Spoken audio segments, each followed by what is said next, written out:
Hi, everybody. I'm hoping that you are in a safe place with whatever the newest blizzard is called. I think I heard this one is called Wesley or something.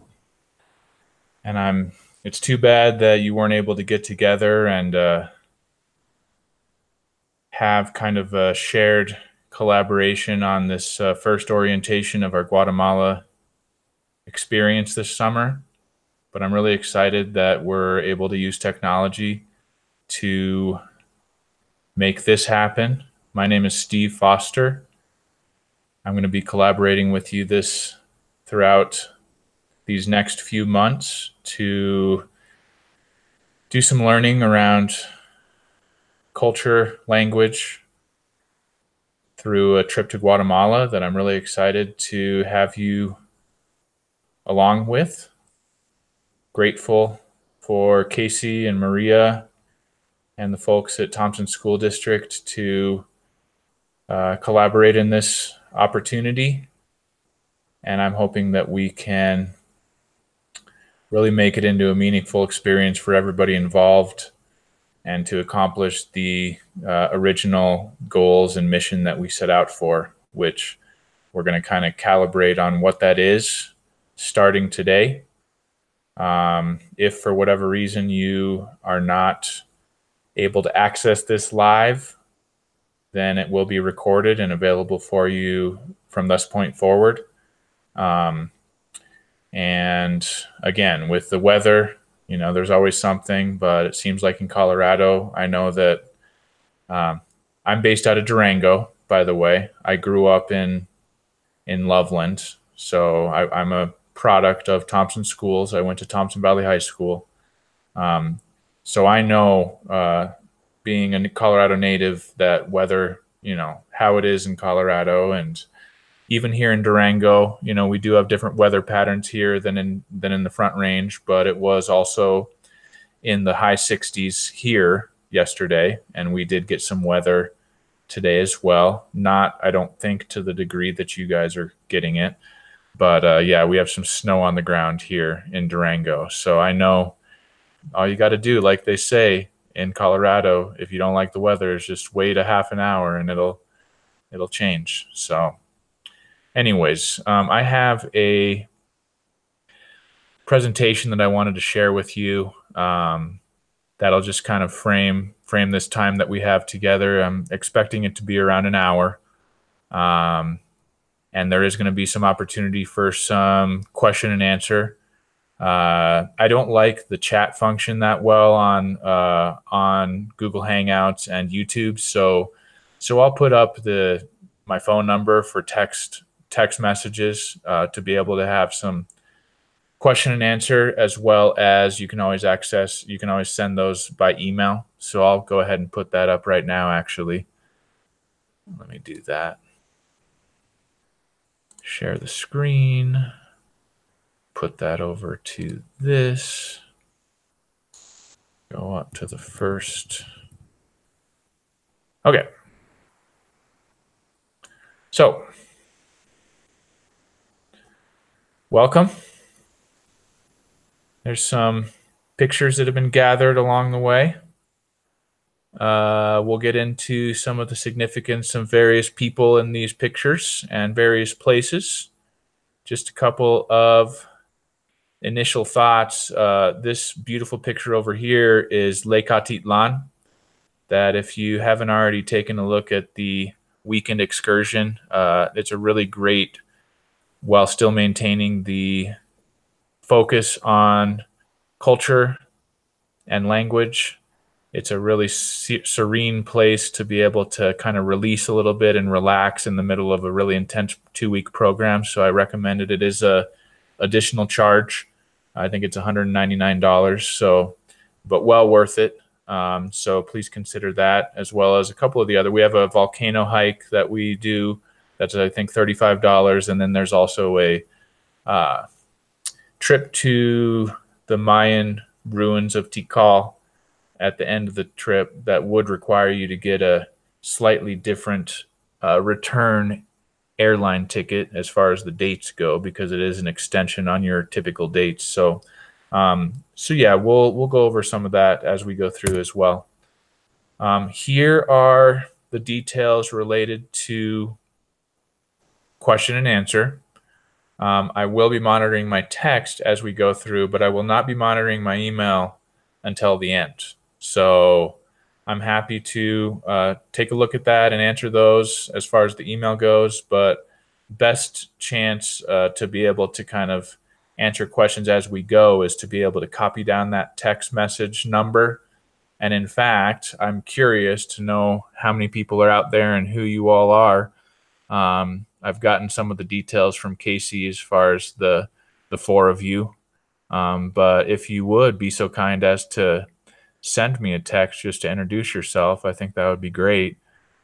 Just so I know who's all out there. It's kind of interesting when you have this technology that you're kind of just talking at a computer. So it's always reassuring to get some information as far as who's out there by getting that solid text message to know who that is. So I'll leave it here for a couple of more minutes on this number, and just so you can have a chance to copy that down on a piece of paper or whatever device that you have, and hopefully you can also send me a text message.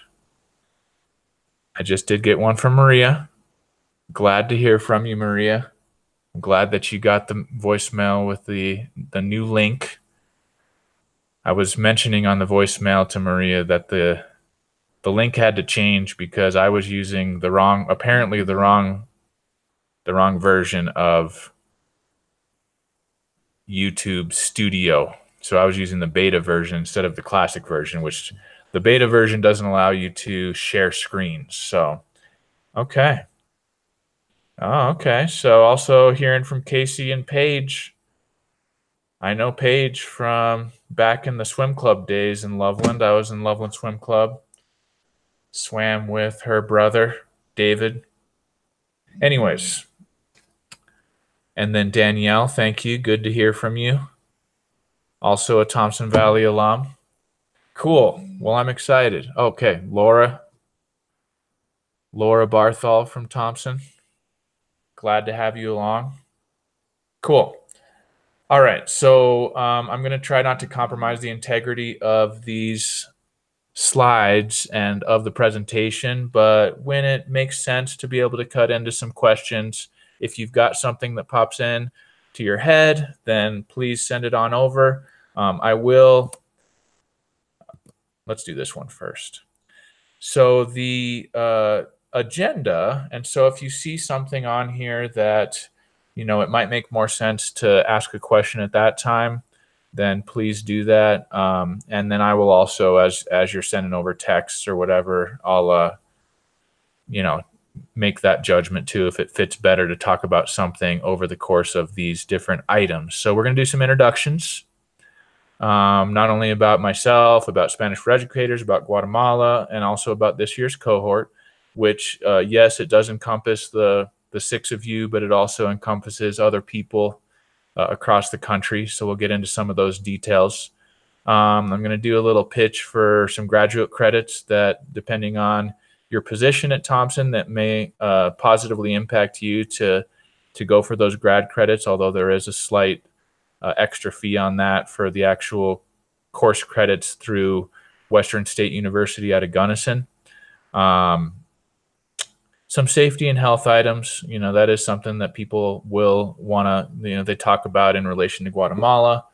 But at the same token, we'll get into some of the simple things that you can do to make sure that things are safe for you and that you stay healthy. And I know a lot of you probably are familiar with Vygotsky's zone of proximal development. That's something that we'll get into as well in relation to culture shock. Some frequently asked questions that hopefully will answer some of your questions before you even need to ask them. Some calendar items just to be able to get some background as far as what the calendar is going to look like. A little brief intro on school shadowing, and then some, reading and viewing recommendations for those people that just want to continue going with this and want to be as prepared as possible going into your time, and then some question and answer. So before we get into those intros, I did want to remind you, and I did see a few registrations that came in this afternoon. So thank you to those people that did that. So I don't have the stats as far as who has and who hasn't, but the links are available on this presentation, which I have sent along to Casey and Maria. And then they are also, I believe, Casey has also sent this out in an email to you. So there's 2 different registrations. The second one is a little bit more detailed, but neither of them probably take more than 15 minutes to go through and fill out, if that. The reason why we need to get those as soon as possible is, number one, to be able to make sure we have a good match for you with your homestay family, to be able to know what your current Spanish level is. And that's also, to be able to get you with a good teacher for your private Spanish classes, but also to know what would make the most sense when we go into our collaboration with our Guatemalan elementary school, which is called El Hato, to make sure that you send over your flight information.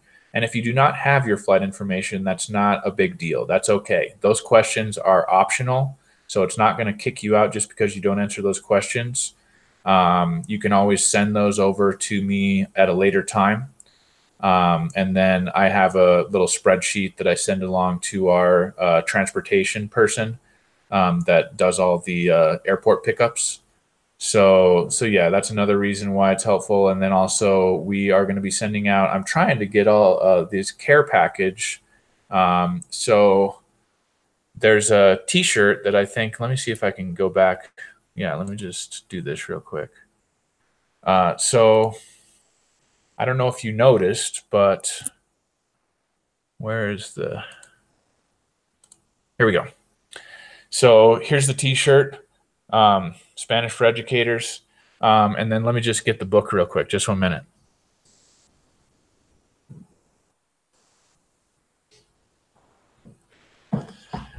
So this book right here, I, Rigoberta Menchú. Rigoberta Menchú won the Nobel Peace Prize, I think in the late 90s, for her work promoting indigenous rights in Guatemala.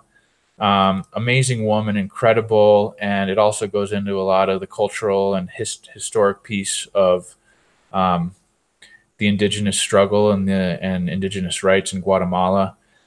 So this is also a main component of the graduate credits, but everybody gets a copy of this. And then if you decide to do the graduate credits, there's a couple of other books that you'll need to go out and get. But really great context before you go to Guatemala. So that's something that you're going to need to at least skim. If not, I would hope that you read it, but at least skim. And then there's a little Guatemala GT water bottle sticker. You could put it as a bumper sticker, but nowadays more people are putting that on their water bottle. So the quicker you get over the registration stuff, the quicker that you'll get those items.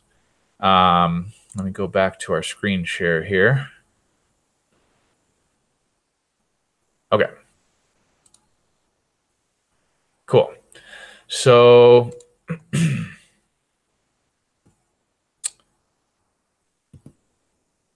all right, introduction. So the mission of Spanish for Educators is to help educators achieve cultural and linguistic competence by participating in an education-focused immersion program in Antigua, Guatemala.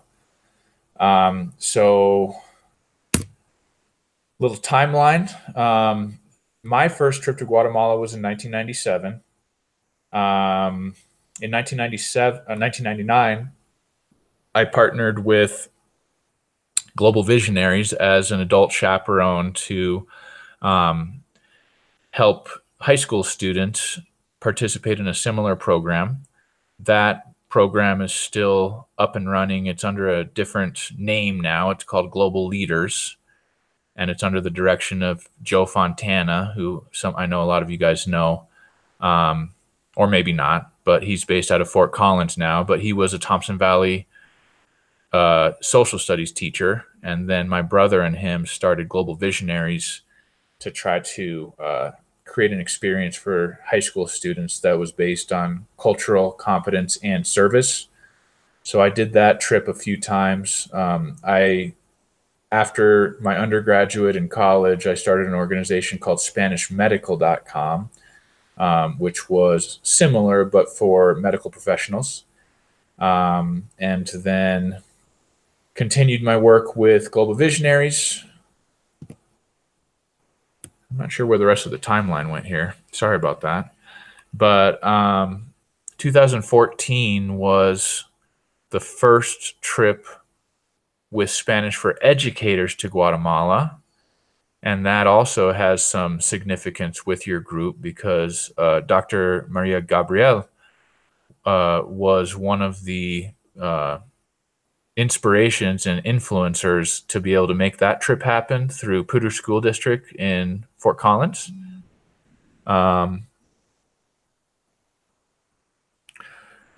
So anyways, that was something that started in 2014.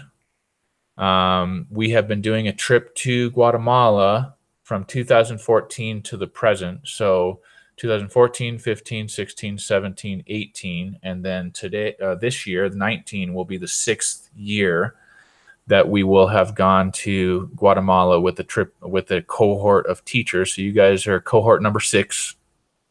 And yeah, it's all basically because of that, you know, in addition to some of these other items, that first 2014 trip with Fort Collins and Poudre. So I'm really grateful for Maria and Allie in Poudre to be able to trust me and the organization. And now it's, I believe it's kind of in a really good spot now as far as maturation and fulfilling the mission that we originally set out with. So it's really exciting. So thank you, Maria, for that.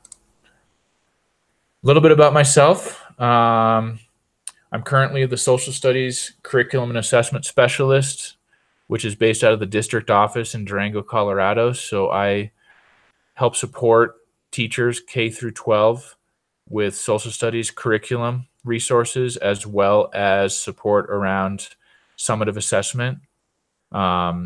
We have a model that's called personalized and competency-based learning. So we just adopted that model 2 years ago. So that's something that is, you know, the main things that make up my job currently, but I taught all the way up until last year in the classroom. And so over the course of the last 12 years, I've done secondary social studies as my license, although I do have an endorsement in culturally and linguistically diverse education. So I've done anything from middle and high school social studies to last year, I actually also did a class of English language development. So that is a passion of mine.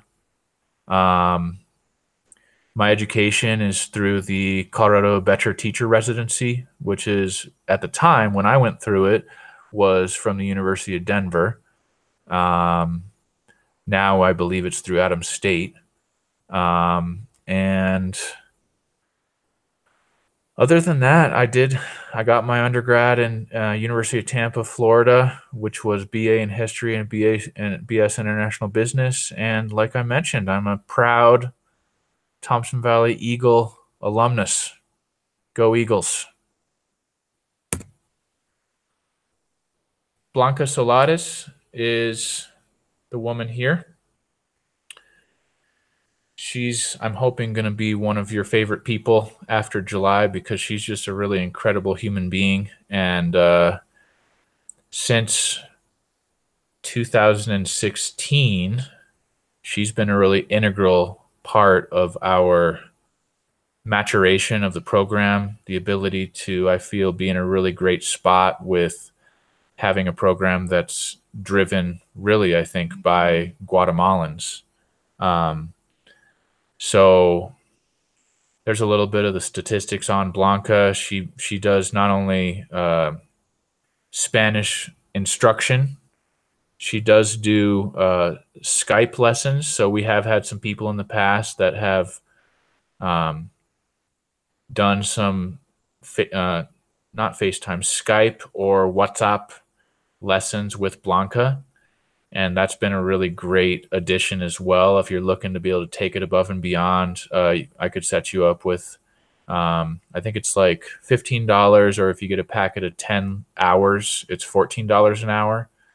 And that's really, really beneficial to continue on your Spanish and to also get a little, some of that Guatemalan cultural piece, because Blanca is a native Guatemalan. And yeah, she's a really experienced, as you can see from the stats, Spanish teacher, as well as she's been a Spanish school coordinator in the past. So yeah, that's Blanca. And then Tiffany. Tiffany does a lot of our facilitation. She's going to be, I just found out yesterday actually that she's going to be joining us in Guatemala as well. So I'm really excited about that. She started as far as the facilitation with Spanish for Educators in 2016. She led Cohort 5. Let's see, 2014, 15, 16, 17. I'm sorry, that was Cohort 4. Cohort 4 in 2017. I wasn't able to go along with that group, so she was the facilitation leader in 2017. And then she's continued to be involved. And so we were trying to figure out how to make it work out where Tiffany, myself, and Blanca could be a part of the upcoming cohort. And it looks like it's going to work out. So that was really great when I talked to Tiffany yesterday, that she's going to be able to really lead a lot of we do a lot of kind of reflections within the trip. And so Tiffany's going to be leading a lot of that work that we do as a cohort. Guatemala, as you can see here, it's a centerpiece of the Mayan civilization. And you will, like a lot of times people, just the average person doesn't realize about Native American civilization here in the United States. Being down here in Durango, I was fortunate enough to be a part of a celebration last Friday in Ignacio, which is the main city of the Southern Ute tribe, and it was just really a powerful experience. And I think that the average person may not realize that indigenous civilizations, whether it be Native American civilizations here in Colorado, or when we talk about the Mayan civilization of Guatemala, that they're alive and well. And so that's one thing that I think will be great to be able to observe as you're down there, is the degree to which the Mayan civilization is alive and well presently. But as you can see, when Spanish conquistadors arrived in 1525, that did cause a shift.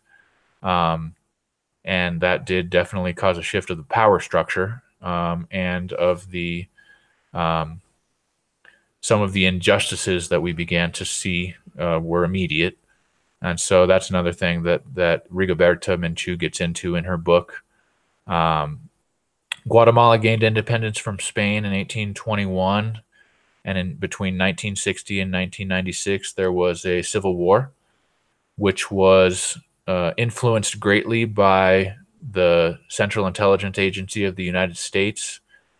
One of the books that, if you decide to do the the graduate credits, talks about the influence of the CIA and the United States government as a result of the Cold War in the civil war that occurred in Guatemala, and the resulting thousands of innocent lives that were lost as a result of that. So again, I recommend that graduate course. It doesn't involve a ton of extra reading or work, and you do get a pretty easy 3 credits. If that's something that helps your salary, I'd highly recommend it. I like this image from the CIA World Factbook that kind of puts the size of Guatemala in perspective. So that's basically got like Guatemala transposed over the eastern United States to be able to show you it's a little bit smaller than the state of Pennsylvania. So that's interesting. Okay. 2019 cohort. You guys know about the Thompson folks, but here's a little bit of insight into some of the other people that are going to be joining us. We've always had a lot of participation with California. I don't know why that is, but I do know that it has to do, my inference would be that it has to do with the demographics of students in California and of the population in California in general, and of, I think, the progressive and open-minded perspective that a lot of educators have in the state of California. We also have another member from Pooter, who happens to not only be a school board member, but also a bus driver at Thompson. So Colorado is represented by you guys as well as Pooter. And then we have representation also from Washington, Oregon, and Florida. We have a wide age range from the 20s through the 60s, diverse Spanish proficiency from complete beginner through and including Maria, I would say advanced, and then a variety of titles. So anything from teacher, school board member, like I mentioned to you with Nate, principal. We have quite a few principals this year, which is really great, specifically out of California. So in Fremont Unified and San Diego Unified, there are principals coming out of those districts, as well as I believe, I want to say, no, I think it's just those ones. And then counselor, and I'm not sure how I can make this white box disappear, so sorry about that, but I fear that if I make it disappear, then it might mess things. Okay, that's better. Okay. And here's, so we've got counselor, I think, out of Washington, equity and diversity out of Thompson, and then children of teachers. I put that on there because my daughter, my 6-year-old daughter, Iris, and my wife, Crystal, will be joining us. I'm really excited about that. Iris has been in the past. So Iris has already gone to Guatemala when she was 3. She went along and she got a lot out of the experience. But I think as a 3-year-old versus as a 6-year-old, I think that she's going to get even that much more out of it, specifically when we go into our collaboration with El Hato Elementary School. So I'm looking forward to that as well.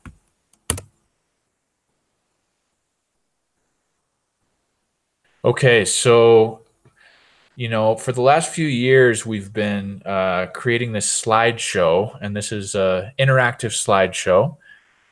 So I'm not sure if Casey or Maria have had the chance yet to be able to share. There's a Google folder that's been created that everybody on the cohort has access to, and it has a bunch of resources. So if you guys haven't gotten it yet, then I'll send it along to you.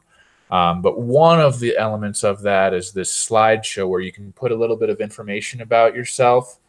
And we've just felt that it really, because of the limited time that you have down in Guatemala, it's only 2 weeks. Anything that we can do to create that collegial cohort, to have that support when we're reflecting and when we're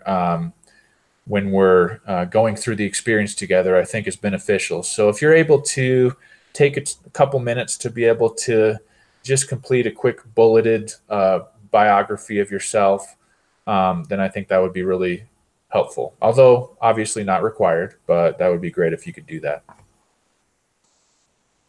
Here's some information about the graduate credits. $375 for 3 credits, which is, from my understanding, a little bit better than the typical price for graduate credits from an accredited university, which Western State Colorado University is out of Gunnison. I am actually the instructor of record this time around. So it says Karen Immerso. I forgot to update that.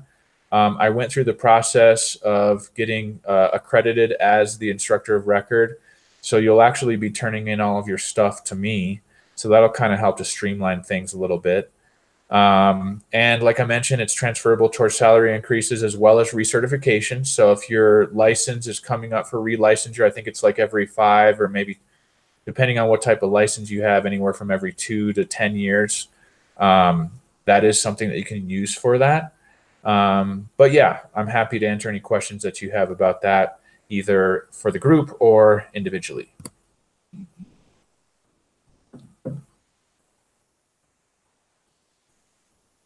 Oh, okay. So Casey is telling me that the folder was sent to you guys in your acceptance email. So that's something that you should already have access to. So thank you, Casey, for clarifying on that. Okay, safety and health. Ideally, everybody out there is able to grow linguistically, culturally, have an incredible overall experience, have a ton of fun. And, I think that's what happened last year. So I don't see any reason why it can't happen again this year. Um, some challenges that we could face are culture shock. We'll get over that. We'll go over that a little bit, as well as some health stuff. Traveler's diarrhea. It's very, very real. It does happen. It's happened to me.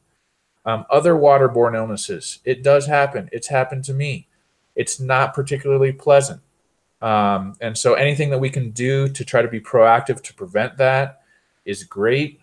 Sometimes it's just going to happen. That's just something that, there was one time that I did everything that I could. I was actually getting married, like immediately right when it was actually, I think, when Maria's group went. But I let a little bit of water into my mouth when I was taking a shower. I think that's it, because I can't imagine anything else that could have happened. And I ended up getting sick. So, sometimes there's those things that are going to happen that you can't really control, but the more proactive you can be, the better. Not necessarily living in fear of like, oh no, I need to do all these things, but just to be sensible and be, as proactive as you can be. Let me just see here. Okay, yeah, we'll go into some safety with the water. Before we do that, though, a little background on Guatemala as far as the Human Development Index, which got some statistics there. It is a developing country. The average income in Guatemala is around $5,300 a year versus, I think, here in the United States, I don't have the recent numbers, but I think it's in like the 30,000 range or something like that, maybe even more. The water, like I already mentioned, is the worst water in the Western Hemisphere outside of Haiti. Guatemala is still recovering from a 40-year civil conflict. So that when you go there, there's a chance that you will either notice, or even depending on the conversations that you have with your host family or your Spanish teacher, for example, may have some reflections from them, although it is still a pretty sensitive area. So I think those would be the only two people that I would even broach the subject with, would probably be your Spanish teacher or your host family. And then, yeah, so Guatemala, as far as this United Nations Human Development Index, is around 133 as far as the ranking, which is similar to countries like Nicaragua, Ghana, Morocco, and Iraq. So that kind of helped me to put that in perspective. Vaccinations. And actually, now that I think about it, this presentation is available in that folder that Casey shared with you on the acceptance letter.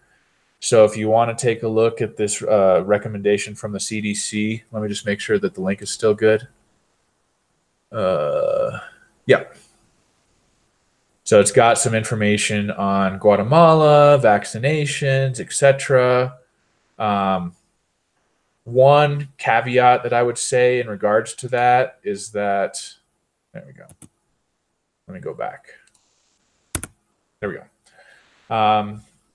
The Center for Disease Control wants to cover all their bases. And so sometimes there's this sensationalism that happens, whether it be with our national media or things like this that really paints a very grim picture of Guatemala. Quick example is when there was an eruption of a volcano, that there was some destruction, right? There was some deaths. It was a real thing.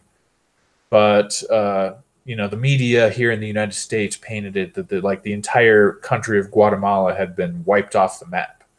And so, one of the things as a social studies teacher, and also in my current role doing a lot of the curriculum and assessment, the standards, is to be able to have multiple perspectives and to be able to not just take all of your news or all of your information from one source, to be able to gather many sources. So that's one thing I'll say about that. But vaccinations, yes. All of your routine vaccinations. I know sometimes as adults, depending, maybe you're not caught up on different things. And then hepatitis A and typhoid. And then at your discretion, malaria, hepatitis B, and rabies for a variety of reasons. For example, malaria, if you go to Tikal, then I would highly recommend malaria because that's a mosquito-borne illness. And while there are mosquitoes in Antigua, Tikal is more of the tropical environment where there's going to be a lot of mosquitoes and malaria mosquitoes as well. Malaria medication used to have a lot of side effects, but they've gotten a lot better at it recently. So definitely check with your medical professional on that one. But depending on the price and your health plan and all the other options, then that is something that even if you're not going to go to Tikal, you might want to consider that one because the side effects are a lot better than they were when I first started to go into Guatemala. Again, Center for Disease Control has some recommendations on water in Guatemala, so I put the link there. Your family homestay is considered a safe zone, so they know they've worked many times with visiting people from other countries, and so they know that our stomachs sometimes are a little bit more sensitive than people's stomachs who are from Guatemala. So they have bottled water. Those kind of big jugs are available, unlimited, to be able to fill up your water bottle. You'll notice on the packing list that's also in that folder that Casey shared, there's a packing list. One of the items in there is an empty, whether it be Nalgene or Hydro Flask or whatever you want, water bottle, so that you can fill up that big jug and have that available. The Spanish school that you'll go to also has unlimited amounts of purified water.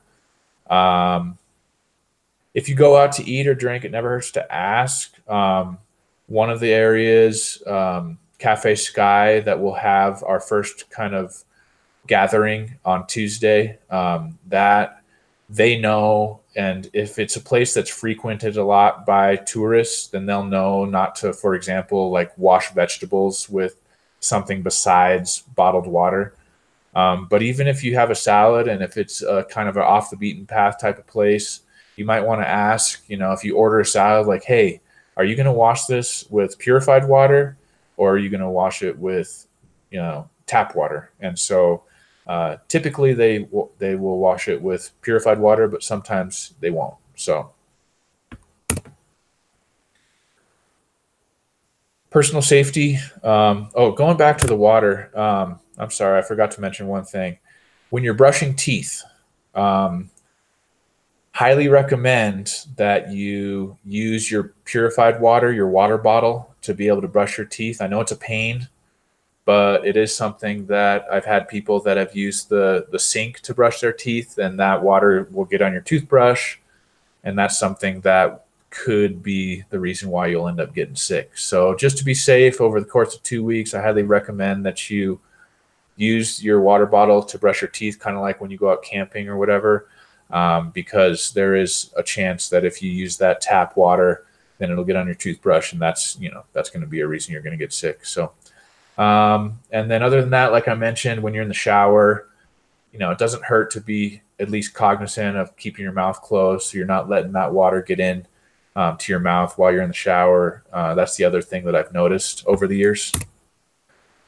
Personal safety. Antigua is, in my opinion, the safest city in Guatemala. So especially when you compare it to a city like the capital, Guatemala City. Super safe.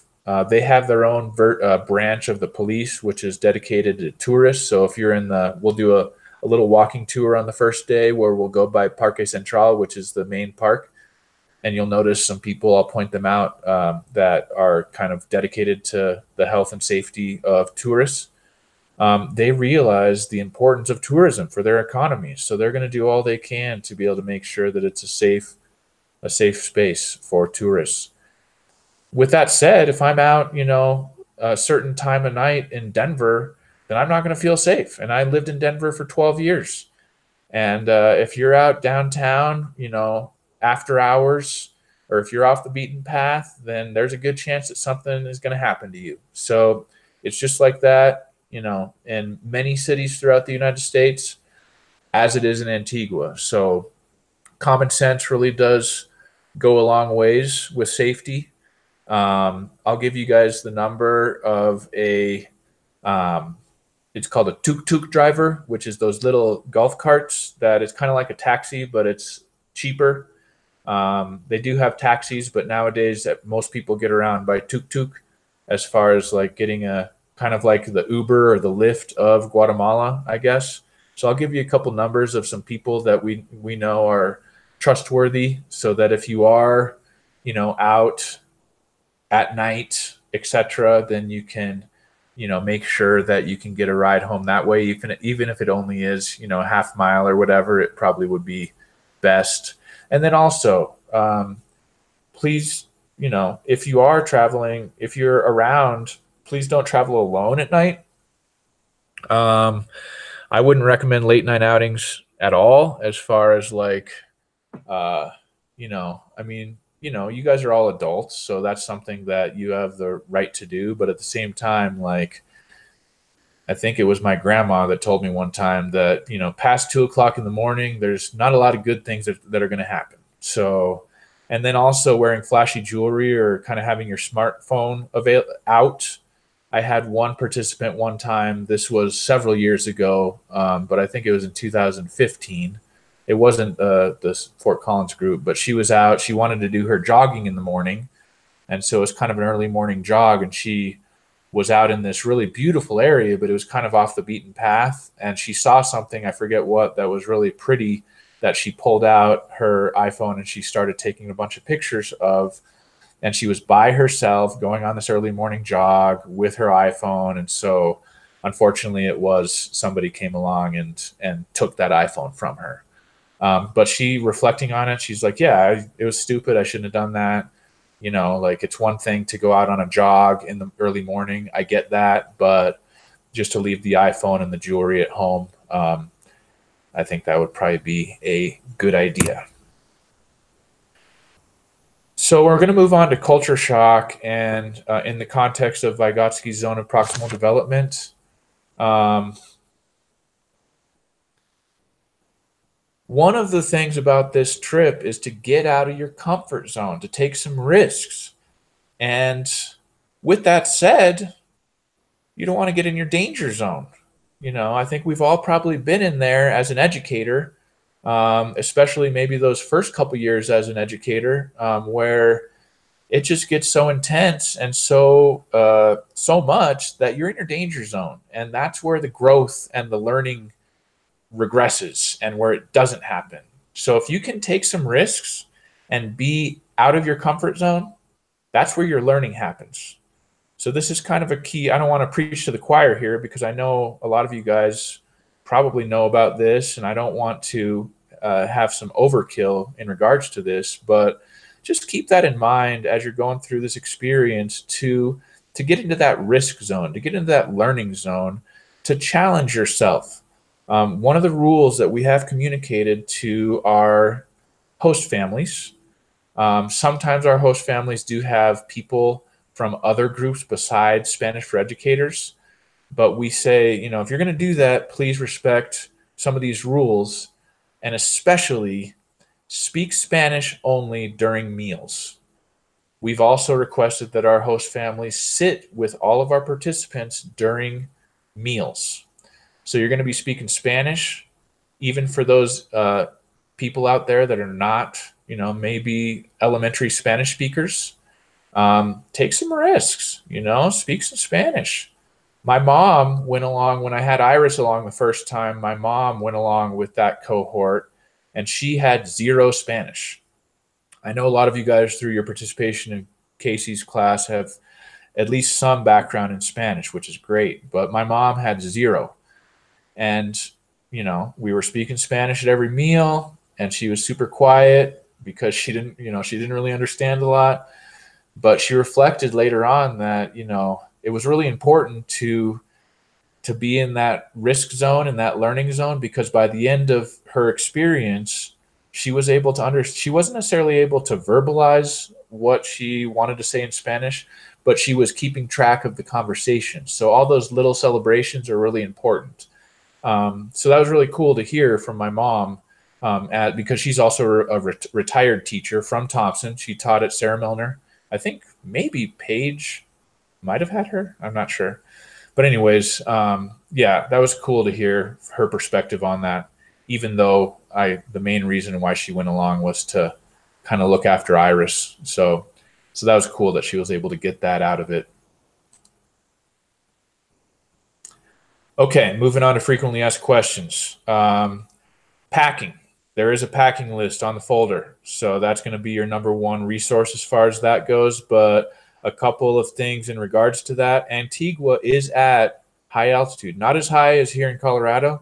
I think they're at, I want to say, in the 4,000 range, which is pretty high, So the locals consider July to be winter because it is the rainy season. So be prepared for some rain.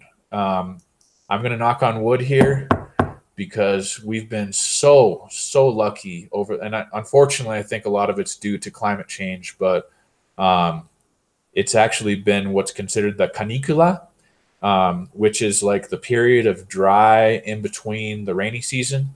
So we've hit canicula over the last 2 or 3 years, actually. So there is a chance that it'll be hot and humid, but there's also a probably even better chance that it is going to be rainy. And so that the reason why we have our Spanish classes in the afternoon is because that's typically when the rain happens, and then it also happens again frequently during the evenings.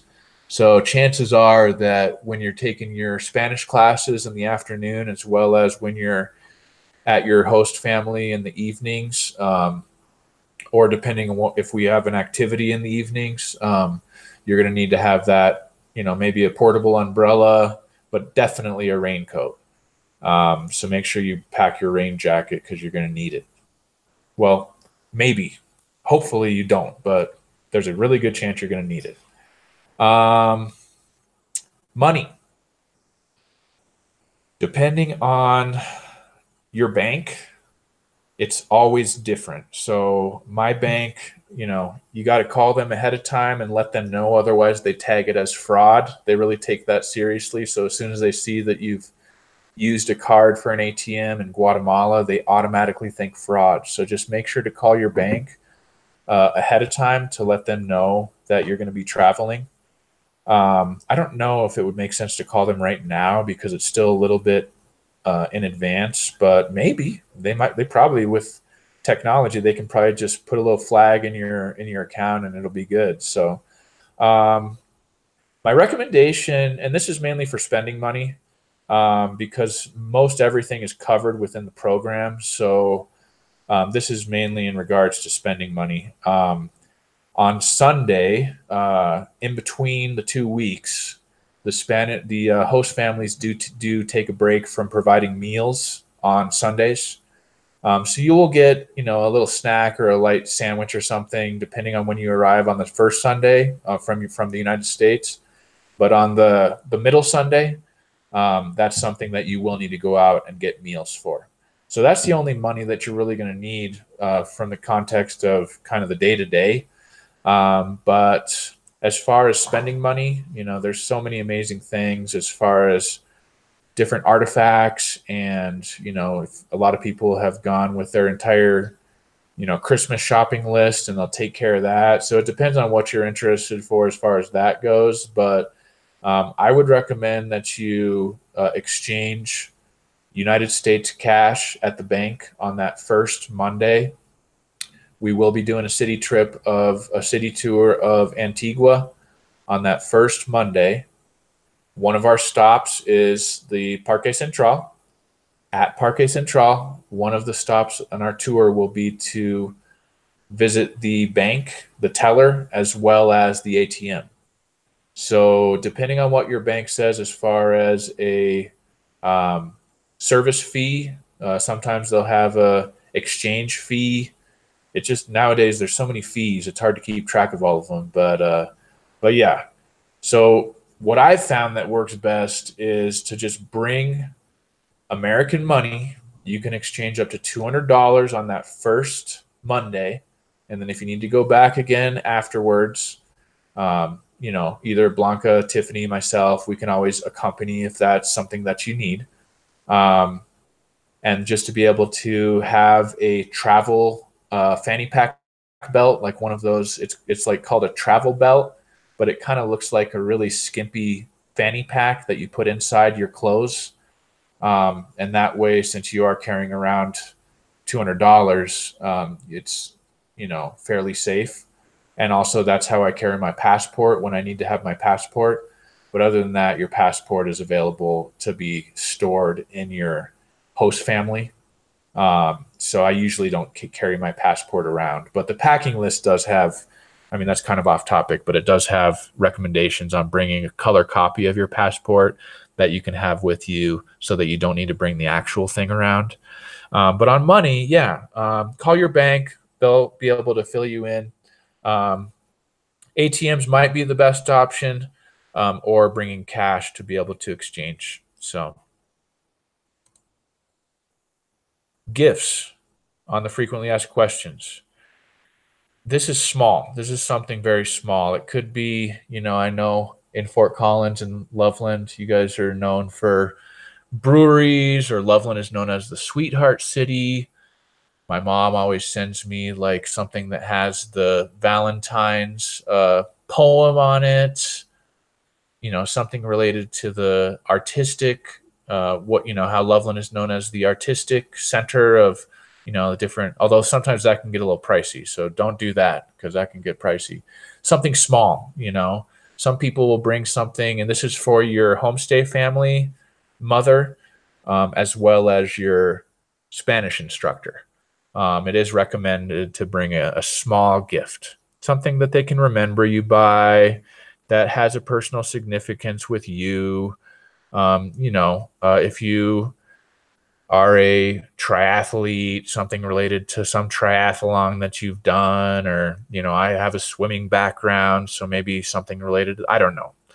So anything, you can get creative, but something small. I don't want you to spend a bunch of your luggage, like nowadays, even United, I was noticing I'm going to have to pay extra I'm traveling United. And so I was like, oh, United used to be one of the good ones where they'd at least give you one checked bag, but now not the case. So in the effort to pack as lightly as possible, the gift can also be very small, but something.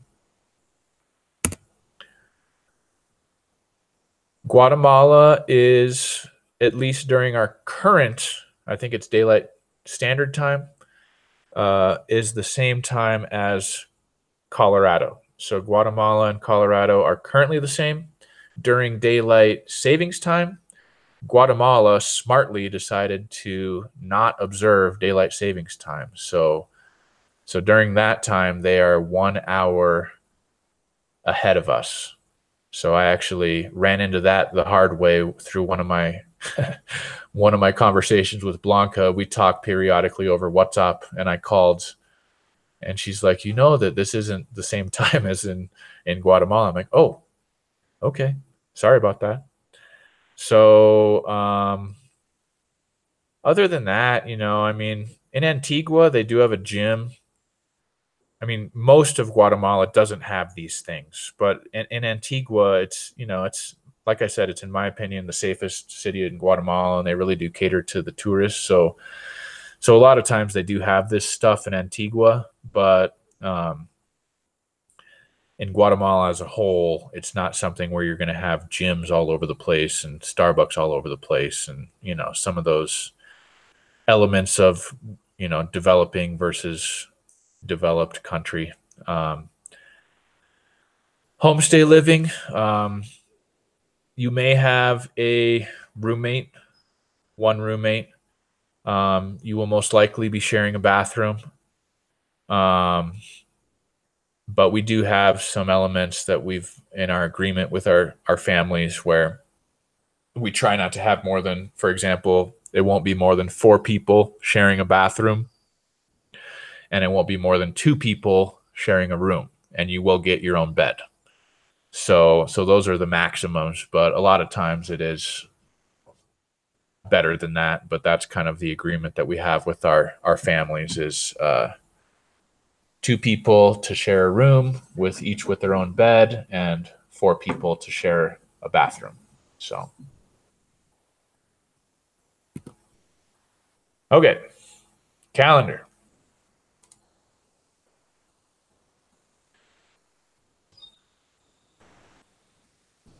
Oh, this is 18. Dang it. Oh, okay. Let's see here. Casey's asking about internet and just a little bit of clarification on that. So, let me get out of this because it's the wrong one anyways. So let me go to this. Recent. So calendar, there it is. Internet is available at the Spanish school that we're at. So in the afternoons, maybe the rain has come in, you're going to get a break after 2 hours. So 4 hours is quite a long time with to be able to do private Spanish classes. So you will get like a 15 or I don't know if it's 15 or 30, but you're going to get a break. I think classes start at 1. Oh, here we go. It just says afternoon. So I think it's at 1 that we start Spanish class. And then it's 1 to 5 with a half an hour at 2. So from 2 to 2:30, you can, there's a Wi-Fi connection at the school. Most of the host families have internet, although to be completely honest, they're not that great. The internet it's kind of like what I remember from the dial-up days where it's like super slow. And I mean, it's better than that. Like I remember those days of like the 15.5 connection and stuff where it was like just to be able to do one thing took 10 minutes, So it's not that bad. But at the host family that I usually stay with, her name is Amparo. It's one of those things where you kind of have to have your device like right by the router. It's not going to be something where you can be like in a different room. And then once you do connect, even if you are kind of like in Amparo's house, it's like the router's in the kitchen. So we're all sitting around the kitchen after dinner, and we're kind of doing our different emails and stuff. And Amparo is also kind of on Facebook or whatever.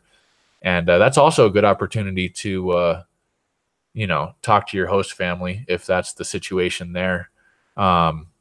But so, yeah, that's not something that's a definite is to have internet at the host family, but it is definite that you will have internet at the Spanish school. And then there are internet cafes that have like a broadband connection and fast internet that super cheap. It's like $1. It's like $1 an hour, the equivalent, or maybe even less. I'm not sure, but that's where a lot of the kids go to play all the different games and stuff. And then if you do have something that you need to do, whether it be like a video call with your loved ones or anything that involves like video, then that might be a good option. But you can also do that at the Spanish school. So, okay, so we're going to arrive on the 7th of July. Again, if you don't have your airplane ticket no big deal, but you might want to start looking into that. And when you do get your itinerary, please send it over my way so that I can pass that along. The typical day will be a cultural activity in the morning, followed by Spanish class in the afternoon. The cultural activities are anything from our initial orientation and city tour of Antigua. We do have an evening salsa and merengue lessons, which is required. You have to go.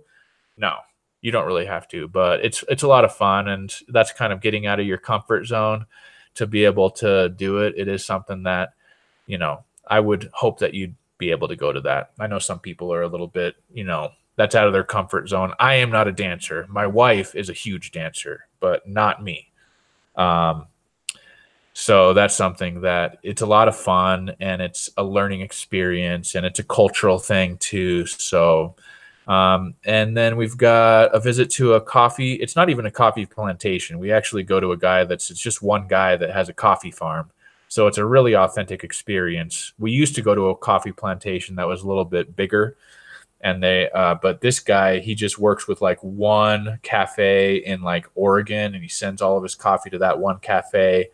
And it was really cool. Like somebody from last year's cohort happened to be in like Portland, I think it was, and sent me a picture of like, hey, I'm at the coffee farm place, so that was really cool.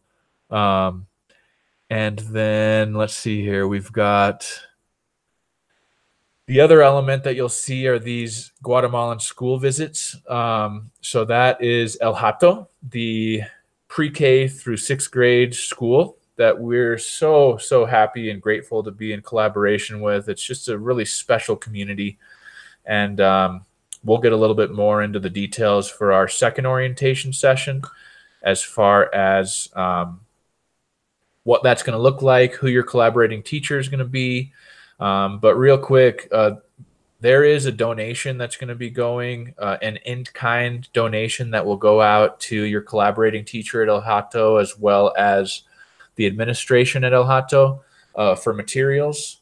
So that's something that is already a part of everything. But if you do have items, a lot of times people are clearing out their materials, or there's a teacher that has retired, or sometimes you go through an upgrade on Chromebooks. I know 2 years ago we had a principal actually in New York City that was able to donate a bunch of Chromebooks. And so keep in mind, there's a document on the Google folder that Casey shared that has some common items of need that the teachers will regularly request.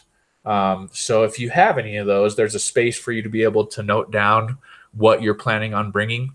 And if it's something that's like technology, whether it be like toner or Chromebooks or something like that, then I'm also happy to talk to you about possibly if it involves you bringing another piece of luggage that requires like a $40 fee or something like that. Then if it's technology or toner, then I would definitely talk to you about helping to supplement those costs. So yeah, that's something that I'm really happy about, this partnership that we have. And it's Tuesdays and Thursdays on both weeks will be when we're up in El Hato. There is a weekend excursion. I just heard from Maria that you don't have to worry about purchasing the tickets. So yeah, thank you for clarifying on that, Maria. The plane tickets, that is.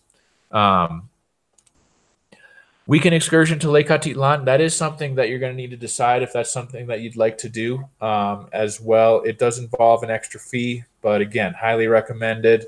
That's something that we would leave on the morning of the 13th, and then we would arrive. One of the reasons why the morning of Monday, the 15th, is free is because the Atitlan trip goes through Sunday into Monday. So you'll get back on Monday in time for your Spanish class. So sometimes we have time for lunch to be able to check in with your host family, but traffic can get a little bit dicey on that route. So sometimes we just do lunch on the way, and then we go into the Spanish class. So it's great. It's 2 nights. It's a beautiful setting in Lake Atitlan. We've been working with the same lodge over the last several years. So it's called Maya Moon Lodge. It's great. It's great. It's really, really relaxing and fun. The meals are not covered with that. It's just the transportation and the accommodations. So, and then on the accommodation, it is kind of a dorm style accommodation where you do get your own bed, but it's kind of like a common area that you'd be staying in. So there are some options as far as getting more of like a traditional private quarters at the place that we go to. So if that's something that you're interested in, then it would be more than just the $199. So I can give you some information on that if you want to send me a private message and to be able to explore that option. And then other than that, we do have in addition to the Guatemalan school visits, we have this Mayan Cultural Center and Market that happens on the second Wednesday. And these are kind of tentative. So as Blanca is the main logistics person that kind of coordinates all this with our partners. And so there may be a chance that the Mayan Cultural Center will be on this Wednesday and the coffee farm will be on this Wednesday, depending on the availability of the coffee farmer or our Mayan cooperative that we work with. So this is tentative, but just to give you an idea, our volcano hike happens here on Friday. So that is also optional. There are horses that you can hire to be able to go to the area on the volcano that's kind of like the final destination. It's an active volcano, so you will not be going to the top. That would be dangerous, and so don't want to do that. It is not the volcano that erupted that was in the news last year. It's a different volcano. It's called Pacaya, but it's $35 to be able to get up there and to have a guide. You do have to pay beyond that if you want to have a horse to be able to take you up there. That's just for the sweat equity. But again, that's also recommended to be able to do that volcano hike. And then this cultural center is really great. It's a group of women that we've worked with for many years now that give an example of weaving. They give an example of a Mayan traditional wedding. And then they also give us a pepian, which is a Mayan traditional meal, which is actually kind of like the Guatemalan version of like Thanksgiving turkey is pepian. But it's kind of like a soup. It's like a chicken-based soup. Really, really tasty. So that's really, and then there's also a market. So we recommend that if you do have your Christmas list to be able to do throughout the course of the trip, to save it for that, or at least to have a certain amount dedicated for that, because that is one thing that they do kind of depend on. And then other than that, we've got this Tikal trip that it's leaving on the 20th, going through the 23rd. Through the 22nd is when you arrive back in Guatemala City. By taking part in this, you would arrive back in Guatemala City, and we would put you up at a hostel that's like literally 5 minutes away from the airport in a gated community. And then that hostel has transportation to the airport, which you would want to schedule your flight for Tuesday, the 23rd, if you elect to do the Tikal trip, because you're coming in. It's you depart on a plane from Guatemala City to Flores, which is the airport closest to Tikal, on the 20th, and then you arrive from Flores back to Guatemala City on the 22nd, and then you stay overnight in the hostel to be able to depart any time on the 23rd to return back to the United States. So there's also an itinerary of the Guatemala trip that is included in the folder that Casey shared. So that's a good resource. Okay. Other than that, I know we're kind of running beyond time here a little bit, so I'm going to try to skip through this a little bit, and we're going to go into this more on our second session. And so, okay. So Maria just asked if any other Spanish for Educator folks are going to Tikal, and the answer to that is yes. There are, I believe, currently 3 people out of our total group is looking like around 17, and that's including I always include everybody into that, so that would also be including my wife and my daughter, and that's not including me, and that's not including Tiffany or Blanca. So out of the 17, currently we have 3 people going to TCAL. So the Blanca is the leader for our TCAL trip. So Blanca is the one that is your main go-to that travels with everybody to TCAL. She's been doing it for the last couple of years. I've also done that. I've also taken that role, but Blanca is going to be doing that this year, which I think is probably better to be able to have a native Guatemalan in that role. But it is fully facilitated as far as the TCAL trip as well. And again, the document has a lot more information on it that's on the folder.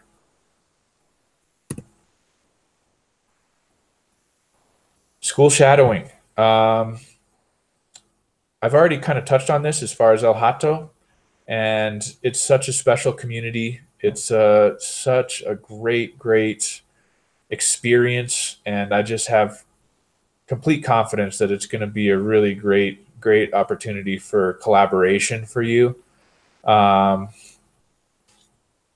There is an opportunity. It's meant to be kind of like, like you might teach a unit with your students if you're a teacher, as far as this gradual release of responsibility. So the first 1 to 2 sessions are meant to be a kind of just mimicking the students, where you will not really take as much of a teacher role in the classroom, where you're just kind of like taking a look at what the students are doing and just doing that, where you're kind of like a student. And so that's kind of like for the first 1, probably more like the 2 sessions. And then depending on your level of comfort, as well as your willingness to be able to have more of a collaborative approach, by the last 2 or 3 sessions, there would be an opportunity to co-teach a lesson. So if you have a science background, I have a teacher out of Poudre School District that had a science background that brought a lesson that made sense with still being culturally sensitive, and that was a good lesson that covered science standards. Then yeah, but even if it's just to teach an English lesson, to be able to interact with your students in that way, and to be able to also, maybe depending on your level of language proficiency, to be able to get some information from your collaborating teacher as far as like, so what is something that they need? What's something that I could bring to this collaboration and this partnership that would be beneficial for the students? Because I also have noticed in the past where there's other organizations that have been at this school in the past, NGOs from the United States, and they're not as sensitive to the collaboration involved and to the needs of especially the students, but also the teacher and the scope of the overall yearly curriculum.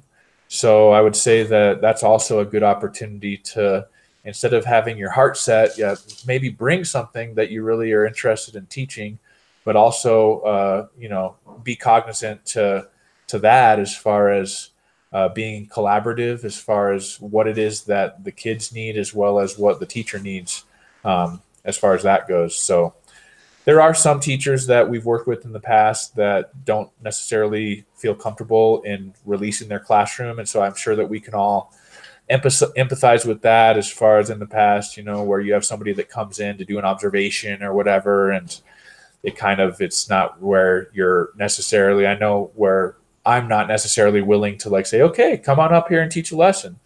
So it's not a guarantee that will be the case. It kind of depends on the teacher that you're matched with, but you will have the same teacher for all 4 sessions. So you can really get to know the kids in that room, as well as the teacher, as well as the age. And depending on what your background is, if it's secondary, then that is kind of along Vygotsky's zone of proximal development, as far as getting out of your comfort zone. I have a secondary background, and in Guatemala, secondary school isn't as common for a lot of kids in Guatemala. 6th grade is the end of the road. That's where public school ends. So at first I was trying to go out and find secondary schools that we would be able to collaborate with, but then I kind of learned that that's not necessarily the case. I mean, there are secondary schools that are out there, but number one, we've just really had a great collaboration with El Hato, and number two, secondary schools aren't as common. So, so that's another thing to be able to kind of get to know in those first couple sessions, the age group, because I know the first year that I did this, I was with a group of first graders, and my background is with 8th grade and 7th grade. So it did take a little bit of time to get to know the age group. So, Casey during this time, as well as myself, are going to be kind of in a support role. So if there's a need to be able to do some interpretation as far as that you want to get something across to a student or to the teacher that you're collaborating with, and that is something that we'll be kind of floating around, and we'll have a system set up to facilitate that, so that you can still have that communication. Okay, reading and viewing. So I already went over I, Rigoberto Menchú. Silence on the Mountain is a required book if you decide to do the graduate credits.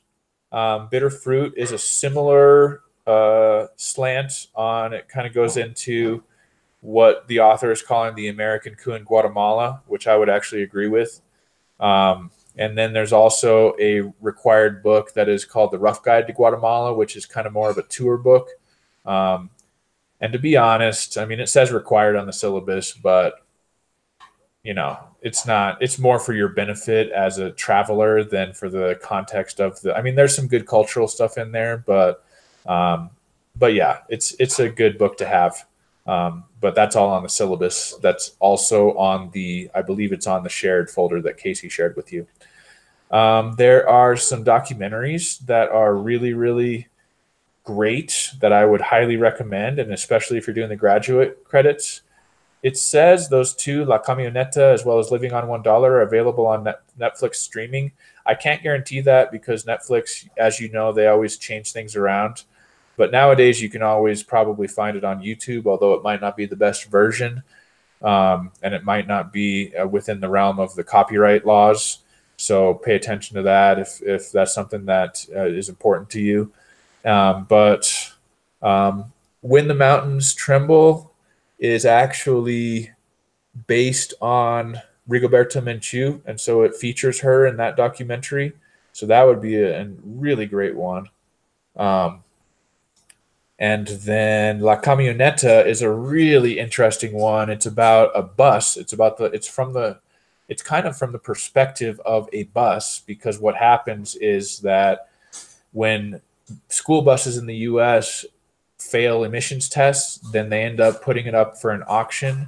And a lot of people at the auction are from Central America, and that's what they use for their public buses because they don't have as strict of emissions laws. So it's a really cool movie about that process. So I'd really recommend that as well. Okay, we are at questions. So I've been trying to keep up with all the text messages here. Let's see here. I'm going to go into my email. So I'm going to get out of the sharing and get back into me. There we go. And that way, okay. So it looks like Paige was, I hope that you were able to get the computer issues taken care of. Sorry to hear that. Do you want to see everybody, Talise? You want to say hi? Come here. No, she's being shy. I have a two-year-old, almost 3, who's here as well, that I wanted to show you guys, but she's being shy. Okay. So I'm going to go ahead. I'm checking my email here, and it doesn't look like I have anything. Here's Talise. Yeah, see, that is showing us. Here, let me show you. I'm going to keep it on my email, keep it on here for just a little bit. And so if you guys have any questions that you want to send over by email or text, then I'll be hanging around for a minute or two. Talise and I will.